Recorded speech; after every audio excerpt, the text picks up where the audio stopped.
This channel does not promote any violent, harmful, or illegal activities. All content provided by this channel is meant for an educational purpose only. Brought to you by V-Guard, co-powered by Sensodyne ও Bhimal, বলো কথা Keshari. Associate sponsor Ultratech Cement। কসবায় শাসক দলে কোন্দল কেন? শুধু কি রাজনৈতিক নাকি এলাকা দখলের সিন্ডিকেট রাজ? সূত্রের খবর, এই লড়াই মূলত কসবার খালি জমি নিয়ন্ত্রণ কার হাতে থাকবে সেটা নিয়েই দুই কাউন্সিলরের গোষ্ঠীর সংঘর্ষ। পূর্ব কলকাতার জলজমি সংস্কার সংলগ্ন কসবার 107 এবং 108 নম্বর ওয়ার্ড এলাকার ভিতরে খালি জমির দাম কাঠা পিছু 60 থেকে 80 লক্ষ টাকা। ইএম বাইপাস লাগোয়া জমি হলে দাম 1.5 কোটি টাকা। রাজ্যের ভূমি দপ্তরের তথ্য অনুযায়ী প্রায় 190টির কাছাকাছি খালি জমি রয়েছে এই দুই ওয়ার্ডে, যার মধ্যে রয়েছে ব্যক্তিগত জমি, কেএমডির জমি ও বেশ কিছু পরিত্যক্ত জমিও।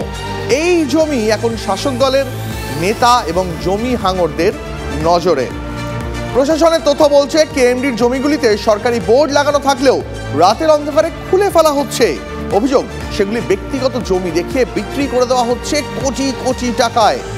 2.5 বছরে 60 থেকে 62টি এইরকম জমি এভাবেই বিক্রি হয়ে গেছে বলে অভিযোগ। পুলিশ প্রশাসন তারা কি কিছুই দেখতে পায় না? প্রশ্ন বিরোধীদের। দুর্ভাগ্যজনক যে বেঁচে বেঁচে তৃণমূল কংগ্রেস কর্মীদের বাড়িতে আক্রমণ শুরু হয়, এবং একটাই কথা যে সুশান্ত ঘোষের সঙ্গে কোনো সম্পর্ক রাখা যাবে না।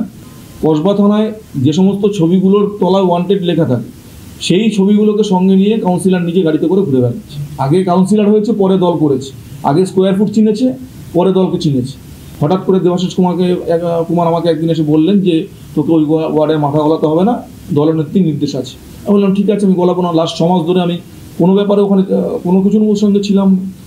দলকে জানানো হয়েছে এবং আমার বিশ্বাস মমতা বন্দ্যোপাধ্যায় এবং অভিষেক বন্দ্যোপাধ্যায় নিশ্চয়ই এর বিরুদ্ধে কোনো একটা ব্যবস্থা নেবেন। আমি শান্তিপ্রিয় মানুষ, আমি কখনো গন্ডগোল ঝগড়া এগুলো করি না। যেটা সত্যি সে ঘটনাটা আসুক না। আসল ঘটনা তো বাড়িওয়ালা ভাড়াটে নিয়ে। তোমরা গিয়ে দেখো, ভাড়াটে আর বাড়িওয়ালার গন্ডগোল ছিল। প্রশাসনকে আমি পরিষ্কার জানিয়ে দিয়েছি, প্রশাসন যেটা ডিসিশন নেবে সেটাই ডিসিশন। এখানে কোনো কারোর ছেলে বলে কিছু নেই। যদি যে ছেলে অন্যায় করবে তার পানিশমেন্ট। ভাড়াটে বাড়িওয়ালার গন্ডগোলে বাইরে থেকে দুষ্কৃতীরা বোমা বন্দুক নিয়ে এসে হামলা চালালো, সেটা তো আমি তো বলতে পারছি না। আমি তো নিজে থানাকে জিজ্ঞেস করেছি এবং থানার সঙ্গে আমার যোগাযোগ আছে, থানায় আমি কথা বলছি। কোনো ঝগড়া আমি কারোর সাথে করেছি বলে আমার মনে হয় না। আর এই জিনিসটাকে আমি পছন্দই করি না। বারংবার কেন এরকমভাবে গোষ্ঠীদ্বন্দ্ব বলা হচ্ছে আমি বুঝতে পারছি না।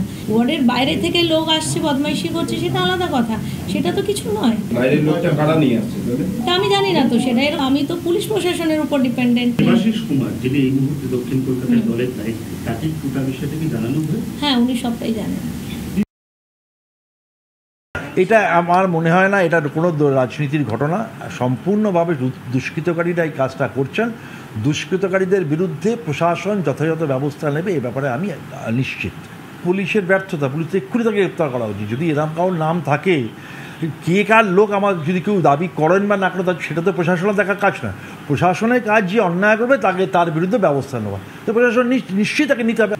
স্থানীয় যে থানা, তার সঙ্গে কথা বলেছি এবং তাকে এইভাবেই বলা হয়েছে যে যারা অন্যায় করছে তাদের প্রত্যেকে আপনারা গ্রেপ্তার করতে হবে immediate. Brought to you by V-Guard, co-powered by Sensodyne ও Bhimal, বলো কথা Keshari. Associate sponsor Ultratech Cement।